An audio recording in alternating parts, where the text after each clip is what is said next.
कैसे लोग अपने बच्चों का इस दौरान पैदा हुए बच्चों का नाम सिंदूर रखा।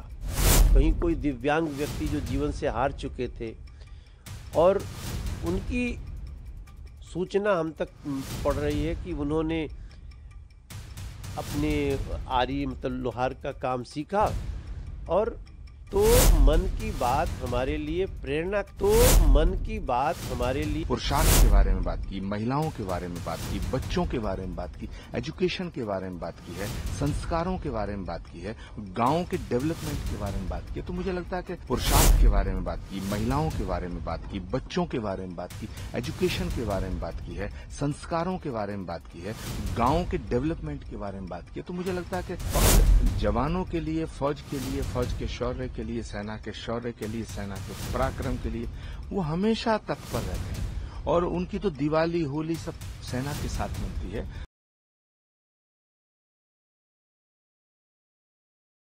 स्पोर्टिंग टैलेंट के लिए टूर्नामेंट बहुत मायने रखता है। इस तरह के आयोजन भारतीय खेलों के भविष्य को और संवारने वाले हैं। मेरे प्यारे देशवासियों, 20 मई को वर्ल्ड बी डे मनाया गया, यानी एक ऐसा दिन जो हमें याद दिलाता है कि शहद सिर्फ मिठास नहीं बल्कि सेहत, स्वरोजगार और आत्मनिर्भरता की मिसाल भी है। पिछले 11 वर्षों में मधुमक्खी पालन में भारत में एक स्वीट रिवॉल्यूशन हुआ है। आज से 10-11 साल पहले भारत में शहद उत्पादन एक साल में करीब 70-75 हजार मैट्रिक टन होता था। आज ये बढ़कर करीब 1.25 लाख मैट्रिक टन के आसपास हो गया है, यानी शहद उत्पादन में करीब 60% की बढ़ोतरी हुई है। हम हनी प्रोडक्शन और एक्सपोर्ट में दुनिया के अग्रणी देशों में आ चुके हैं।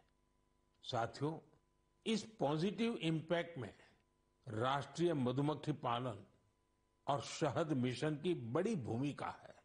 इसके तहत मधुमक्खी पालन से जुड़े हजारों किसानों को ट्रेनिंग दी गई, उपकरण दिए गए और बाजार तक उनकी सीधी पहुंच बनाई गई।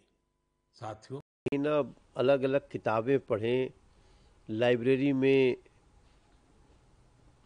काफ़ी घंटे दें, तब जो जानकारी मिले या शायद तब भी वो ना मिल सके, वो हमें 30 मिनट के मन की बात उसमें मिल जाती है। आज भी जो सूचनाएं मिली हैं, जैसे ऑपरेशन सिंदूर के बाद किस तरह से देश के लोग सेना का समर्थन कर रहे हैं, देश का समर्थन कर रहे हैं, तिरंगा यात्रा में भाग ले रहे हैं, कैसे लोग अपने बच्चों का इस दौरान पैदा हुए बच्चों का नाम सिंदूर रखा, किस प्रकार से हैंडीक्राफ्ट को बढ़ावा देने वाली इंफॉर्मेशंस, कहीं कोई दिव्यांग व्यक्ति जो जीवन से हार चुके थे और उनकी सूचना हम तक पड़ रही है कि उन्होंने अपने आरी मतलब लोहार का काम सीखा और ऐसा ऐसा हैंडीक्राफ्ट बनाया जिसकी बहुत सेल बढ़ गई, लोगों में डिमांड बढ़ गई। एकदम मतलब हिमालय के बहुत बड़ी चोटी पे जाके महिलाएं वहाँ कचरा साफ कर दिया, पर्वतारोहण तो किया ही। तो ये सारी चीज़ें किस प्रकार से महिला सशक्तिकरण हो रहा है, कैसे बिहार में खेलों का भी जो खेलो इंडिया के तहत, तो उसकी ऐसी बातें जो आपको प्रेरित कर सकती हैं। तो मन की बात हमारे लिए प्रेरणा का भंडार है। मैं तो पूरे देश के लोगों को बोलूँगा, आप अपने समय सारणी में मन की बात को शामिल कर लीजिए। आधा घंटा अगर ध्यान से, अभी मैं जितनी बातें आपको बोल रहा हूँ सब याददाश्त से बोल रहा हूँ, नोट भी नहीं किया। हमारे यहाँ जो लोग बैठे हैं घर पे, पहले हम लोग क्या करते थे, बहुत भीड़ लगा के सुनते थे। तो अब हम कह रहे हैं जहाँ है वहीं सुनिए, 5 के ग्रुप में, 10 के ग्रुप में, परिवार बैठ के सुनिए। तो ये शुरू हो गया है और मैं मानता हूँ कि प्रधानमंत्री जी का मन की बात, लोग समझते हैं वो अपने मन की बात कहते हैं, नहीं, जो चिट्ठियों से और इन्फॉर्मेशन से उनके पास आ रही है, वहां उसको जहां एएनआई की भी नजर नहीं है, वहां उन सूचनाओं से, क्योंकि आप देखिए कोई भी चैनल तभी काम करेगा ना जो हर जगह से उसको इन्फॉर्मेशन आए। प्रधानमंत्री जी के इस अभियान से देश का ऐसा ऐसा यूनिट जुड़ गया है जो अपने प्रयासों को लिखता है और उन्हीं में कुछ सेलेक्टेड को बताते हैं। ये बहुत बड़ा इन्फॉर्मेशन का केंद्र है और मन की बात एक बहुत प्रेरक कार्यक्रम बन गया है। आज हमको ये महसूस हो रहा है, आज फिर से। सर, इसके अलावा एक सवाल है। नीति आयोग के सीईओ ने हाल ही में बोला कि हम चौथी लार्जेस्ट इकोनॉमी बन रहे हैं, जापान को पीछे छोड़ दिया है, क्या कहेंगे?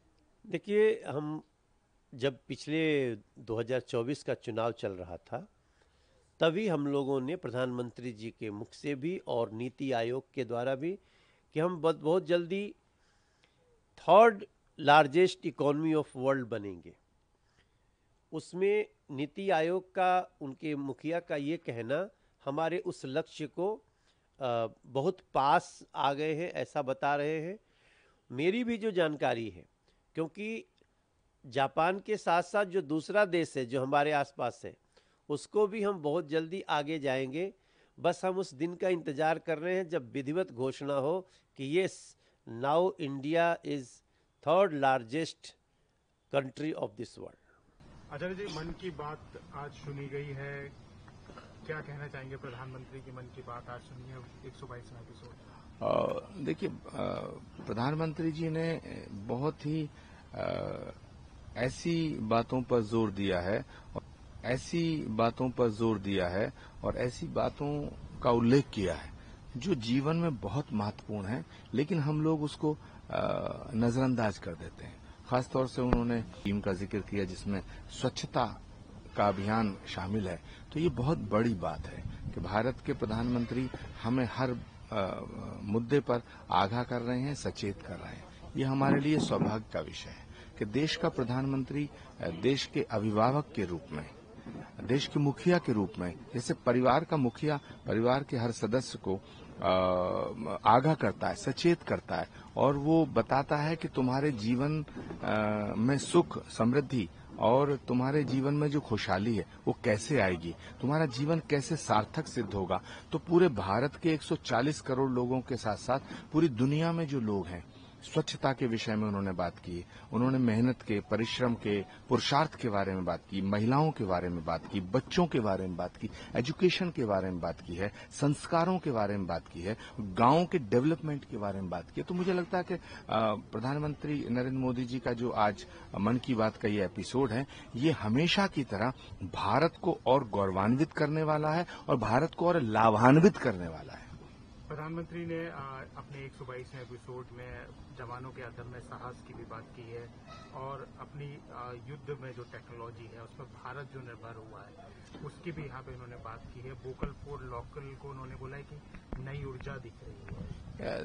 देखिए, भारत के प्रधानमंत्री जी का जो जीवन है, उस जीवन का एक एक पल राष्ट्र को समर्पित है और उनके जीवन में निजी कुछ नहीं है, जो कुछ है वो देश का है। और जवानों के लिए, फौज के लिए, फौज के शौर्य के लिए, सेना के शौर्य के लिए, सेना के पराक्रम के लिए वो हमेशा तत्पर रहते हैं और उनकी तो दिवाली, होली सब सेना के साथ मनती है। तो आज भी उन्होंने सेना के जवानों के पराक्रम को सराहने का काम किया है और उनकी सराहना की है, उनका मनोबल बढ़ाने का काम किया है।